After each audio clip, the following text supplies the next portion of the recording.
रात्री बाहेर फिरू नका कारण चकवा लागतो असे बरेच लोक सांगत असतात. तर हा चकवा म्हणजे काय? फक्त अंधश्रद्धा आहे की खरंच यामागं काहीतरी सत्य आहे? जाणून घेऊया व्हिडिओच्या माध्यमातून. नमस्कार, मी प्रीती आणि तुम्ही पाहतात देदनका. मंडळी, चकवा हा शब्द मराठीत खूप जुना आहे. याचा अर्थ चकवणे म्हणजे फसवणे किंवा गोंधळात टाकणे होतो. आणि चकवा म्हणजे असा अनुभव जो माणसाला एखाद्या जागी गोल गोल फिरवतो, बाहेर पडू देत नाही. उदाहरणार्थ, समजा तुम्ही रात्री एखाद्या रानातून, शेतातून किंवा एका ओसाड जागेतून जाताय. अचानक तुम्हाला वाटतं की तुम्ही चुकीच्या रस्त्याने आलात. मग तुम्ही वळून दुसऱ्या दिशेचा रस्ता घेता, तर ही त्याच वाटेवर येता. परत तीच जागा, तीच झाड, तोच दगड. घंटोन घंटे तुम्ही त्याच जागी फिरता. यालाच चकवा म्हणतात. महाराष्ट्रात ग्रामीण भागात, विशेषतः कोकण, विदर्भ, मराठवाडा आणि पश्चिम घाटाच्या परिसरात चकव्याच्या गोष्टी सांगितल्या जातात. गावातले लोक म्हणतात चकवा म्हणजे एखाद्या आत्म्याने किंवा अदृश्य शक्तीने तुम्हाला त्या जागी अडकवून ठेवणं. पण विज्ञान काहीतरी वेगळंच सांगतं. मंडळी, चकव्याचा इतिहास सांगायचा तर याचा उल्लेख महाराष्ट्रातील लोककथांमध्ये शेकडो वर्षापासून आहे. जुन्या काळी रस्ते, दिवे नव्हते, मोबाईलही नव्हते.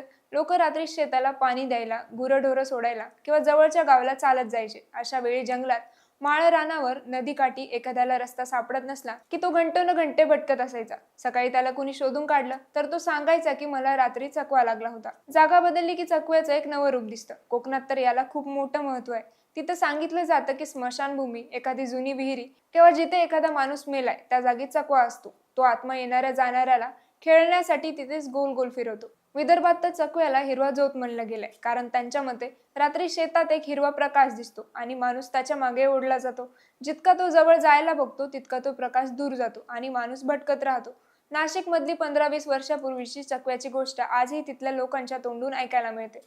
त्र्यंबकेश्वर जवळच्या गावात रामभाऊ पाटील राहत होते. शेतकरी असल्यामुळे त्यांना रोज रात्री शेताला पाणी देण्यासाठी जावं लागायचं. त्यांना रोजचा रस्ता माहित होता. आंब्याची झाड, मध्ये एक छोटा नाला, मग शेत. त्या रात्री ते पाणी द्यायला गेले. काम झाल्यावर परत येताना अचानक त्यांना वाटलं की रस्ता वेगळा लागला. तरी ते चालत राहिले, पण त्यांना आंब्याची झाड परत दिसली. ते दुसऱ्या दिशेने गेले, तरीही तेच. 1 तास, 2 तास असे कितीतरी तास ते त्याच जागी गोल गोल फिरत होते. मध्यरात्र झाली, थंडी होती. रामभाऊंना भीती वाटायला लागली. ते मोठ्याने देवाचं नाव घेत बसले. शेवटी त्यांना आजोबांचे शब्द आठवले, चकवा लागला तर कपडे उलटे घाल. त्यांनी लगेच तसं केलं आणि पुढच्या 5 मिनिटात त्यांना रस्ता सापडला आणि ते घरी आले. घरी आल्यावर त्यांनी सांगितलं, शेताजवळ त्यांना एक म्हातारा दिसला. तो टक बघत होता, पण कपडे उलटे घालताच तो दिसेनासे झाला. मंडळी, दुसरी गोष्ट आहे कोकणातील रत्नागिरी जिल्ह्यातल्या सुनीताबाईंची. कोकणात एक प्रथा आहे. दिवाळीच्या आधी घरातल्या बायका सकाळी लवकर जाऊन आजूबाजूच्या जंगलातून काटक्या, पानं गोळा करतात. त्यासाठी सुनीताबाई आपल्या 2 शेजारणींसोबत जंगलात गेल्या. पण परत येताना सुनीताबाई थोड्या मागे राहिल्या आणि शेजारणी पुढे निघून गेल्या. अचानक त्यांना जाणवलं की रस्ता संपला. त्या एका झाडाजवळ आल्या. त्यांनी ते झाड ओळखलं, पण पुढचा रस्ता दिसत नव्हता. त्या वळल्या, पण परत त्याच झाडाजवळ आल्या. त्यांना वाटलं शेजारणी पुढे असतील, म्हणून त्यांनी हाका मारल्या, पण कुणाचा आवाज आला नाही. मग त्यांना कुठून तरी एक ओळखीचा आवाज आला. सुनीताबाई सांगतात की तो त्यांच्या आईच्या आवाजासारखा होता. त्या 2 वर्षापूर्वीच देवाघरी गेल्या होत्या. सुनीताबाईला तो आवाज बोलवत होता, म्हणून त्या दिशेने जायला लागल्या. पण तेवढ्याच शेजारणींनी तिथे आल्या.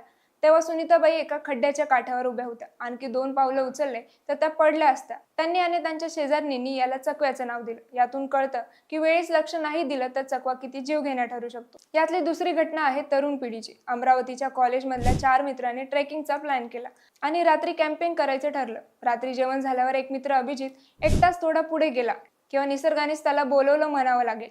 तो झाडामागे गेला. बराच वेळ झाला तरी तो वापस आला नाही. बाकीच्यांनी हाका मारायला सुरुवात केली. शोधाशोध केली. शेवटी मोबाईलवर फोन केला. अभिजितने उचलला. तो म्हणाला, मी इथेच आहे, तुम्ही कुठे आहात? मित्रांनी कॅम्पजवळ असून तू तिथे ये असं सांगितलं. त्याने कॅम्प दिसत नसल्यामुळे तो तिथेच फिरतोय असं बोलला. शेवटी मित्रांनी टॉर्च लावून आवाज द्यायला सुरुवात केली. अभिजित आवाजाच्या दिशेने आला. तो कॅम्प पासून फक्त 50 मीटर दूर होता, पण त्याला तो रस्ता सापडत नव्हता. या घटनेत आपण लोक जंगलात, शेतात आणि डोंगरात हरवताना पाहिले. सांगायचं तर इथे अगोदरपासूनच असंख्य वाटा असतात. यात रस्ता चुकवण्याची शक्यता असते. त्यामुळे याला चकवा म्हणायचं की अंधश्रद्धा हा प्रश्न येतो. यात विज्ञानाने चकवाबद्दल काही कारणं सांगितली. त्यातलं पहिलं म्हणजे दिशाभूल. रात्री अंधारात, विशेषतः जंगलात, माळरानावर माणसाला दिशा कळत नाही. आपल्याला ते सरळ चालणं वाटतं, पण ते साक्षात एका मोठ्या वर्तुळात चालणं असतं. हे संशोधनात सिद्ध झालंय. त्यामुळे याला शास्त्रात सर्क्युलर वॉकिंग म्हणतात. दुसरं म्हणजे भटकी ज्योत. काही जमिनीमध्ये, विशेषतः दलदलीच्या जागी, जमिनीतून मिथेन वायू बाहेर पडतो. हा रात्री हिरवट किंवा निळसर उजेड पसरवतो. त्यामुळे माणूस त्याच्याकडे आकर्षित होऊन त्याच्या मागे जातो. हाच तो विदर्भातला हिरवा ज्योत, ज्याच्याबद्दल मी तुम्हाला सुरुवातीला सांगितलं. यात महत्वाचं तिसरं कारण म्हणजे थकवा आणि झोप पूर्ण न होणे. रात्री भटकणाऱ्यांना माणसाला थकवा असतो. त्यामुळे मनाला भास होतात. आकृत्या दिसतात, आवाज ऐकू येतात. हेच कदाचित सुनीताबाईंना त्यांच्या आईचा आवाज ऐकू येण्याचं कारण असेल. यात चौथं म्हणजे जंगलातला गोंधळ. तिथली झाडं, दगड, विहिरी एकसारख्या दिसतात. रात्री तर ते आणखीनच भयंकर होतं. त्यामुळे माणूस एकाच जागी गोल गोल फिरतो, पण त्याला वाटतं की तो पुढे चालतोय. पाचवी गोष्ट इन्फ्रासाऊंड. काही संशोधक सांगतात की जमिनीतून आणि वाऱ्यातून कमी आवाजाच्या लहरी येतात, की माणसाला नीट ऐकू येत नाही, पण शरीराला जाणवतात. यामुळे भीती, अस्वस्थता आणि दिशाभूल होते. मंडळी, हे सगळं विज्ञानाचं स्पष्टीकरण आहे, पण तरीही प्रश्न उरतो की रामभाऊनी पाहिलेला म्हातारा, सुनीताबाईने ऐकलेला आईचा आवाज, अभिजितने पाहिलेली काळी आकृती, हे सगळे फक्त भासच होते का? महाराष्ट्राच्या वेगवेगळ्या भागात चकव्यापासून वाचण्याचे जुने उपाय सांगितले जातात. हे उपाय म्हणजे गावकऱ्यांचा अनुभव आणि हुशारपणा. महाराष्ट्र एक मोठं राज्य आहे, त्यामुळे वेगवेगळ्या भागात चकव्याच्या कल्पना वेगवेगळ्या आहेत. कोकणात चकवा हा एखादा मृत माणसाचा आत्मा असतो, जो त्याच्या आवडत्या जागी राहतो.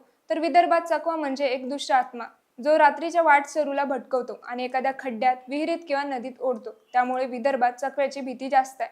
मराठवाड्यात कुणी तुमच्यावर जादू केली तर तुम्हाला रात्री चकवा लागतो, अशी मान्यता आहे. पुणे आणि नाशिक परिसरात म्हणतात की पेशव्यांच्या काळात चकवा म्हणजे एक प्रकारचा युद्धातला खेळ होता. काही रात्र पहारेकरी या चकव्याचा फायदा घेऊन शत्रूला गोंधळवायचे. महाराष्ट्रातल्या आदिवासी भागात चकव्याला वन देवतेचा कोप मानलं जातं. मंडळी, या सगळ्या कल्पनांमध्ये एक समान धागा आहे, तो म्हणजे निसर्गाचा आणि न दिसणाऱ्या शक्तींचा आदर. माणसाने रात्री उगाच भटकू नये, निसर्गाला त्रास देऊ नये, एकट्याने अवघड ठिकाणी जाऊ नये, हे सांगण्याचा हा प्रकार आहे. यावर मानसशास्त्र म्हणतात की जेव्हा माणूस भीतीत असतो तेव्हा त्याच्या मनाची अवस्था वेगळी असते. मेंदू फाईट और फ्लाईट मोडमध्ये असतो आणि या अवस्थेत माणसाला भास होतात, आवाज ऐकू येतात, आकृत्या दिसतात. रात्री अंधारात जंगलात एकटं असताना माणसाचं मन खूप सेन्सिटिव्ह असतं. कुठलाही आवाज, सावलीचं हलणं माणसाला वेगळ्या विचारात नेतं. शिवाय कन्फर्मेशन बायस म्हणजे आपल्याला जे वाटतं तेच दिसतं. आपल्याला अगोदरपासून चकव्याबद्दल सांगितलं असल्यामुळे अशा परिस्थितीत माणूस त्याच विचारात जातो. मनही तसेच अनुभव तयार करतं. त्यामुळे एखादी साधी फांदी आकृतीसारखी आणि वाऱ्याचा आवाज माणसाच्या आवाजासारखा वाटतो. मंडळी, हे सगळं ऐकूनही जर तुम्हाला वाटत असेल की इतके वेगवेगळे लोक वेगवेगळ्या ठिकाणी वेगवेगळ्या काळात तरीही असे अनुभव का येतात, तर याचं उत्तर कदाचित या जगात विज्ञानालाही सांगता येणार नाही. खरं तर मोबाईल, GPS, टॉर्च असलेल्या आजच्या काळातही लोकांना चकवा लागतो. उदाहरण सांगायचं तर 2019 मध्ये पुण्याजवळील एका ट्रॅकिंग ग्रुपने सह्याद्रीत ट्रेक केला. रात्री एक मुलगा, जो IT इंजिनियर होता, एकट्याने थोडा पुढे गेला. त्याच्याकडे मोबाईल होता, GPS होतं, पण तरी तो 2 तास भटकला. त्याने सांगितलं की GPS दाखवत होतं की मी एकाच जागी आहे, पण मला वाटत होतं की मी चालतोय. 2021 मध्ये नागपूरजवळ एका शेतात रात्री काम करणारा एक तरुण 4 तास भटकला. त्याच्या मोबाईलला नेटवर्क नव्हतं. सकाळी सापडला तर तो शेताच्या मधोमध बसला होता. हे आजच्या काळातले अनुभव सांगतात की चकवा हा फक्त जुन्या काळातला नाही. जोपर्यंत रात्र आहे, जोपर्यंत अंधार आहे, जोपर्यंत निसर्ग आहे, तोपर्यंत चकवा कायम अनुभवायला येणार आहे. फरक एवढा आहे की आज आपण त्याला चकवा म्हणतो, त्याचं पुढे नाव बदलेल, पण अनुभव तोच राहील. चकवा खरा आहे का? तर याचं उत्तर हो असेल, कारण चकव्याचा अनुभव खरा आहे. हजारो लोकांनी तो अनुभवलाय. रामभाऊ, सुनीताबाई, अभिजित हे सगळे खोटं बोलत नाहीत, पण या अनुभवामागे आत्मा की विज्ञान हे तुम्हाला स्वतः ठरवायचंय. आजचा व्हिडिओ इथेच संपेल, पण चकव्याच्या गोष्टी आणि लोकांचे अनुभव संपणार नाहीत. हे महाराष्ट्राच्या मातीत, झाडात, रात्रीच्या वाऱ्यात आजही जगताय. व्हिडिओ आवडला असेल तर लाईक करा, कमेंट्समध्ये आम्हाला तुमचे अनुभव सांगा आणि चॅनलला सबस्क्राईब करायला विसरू नका.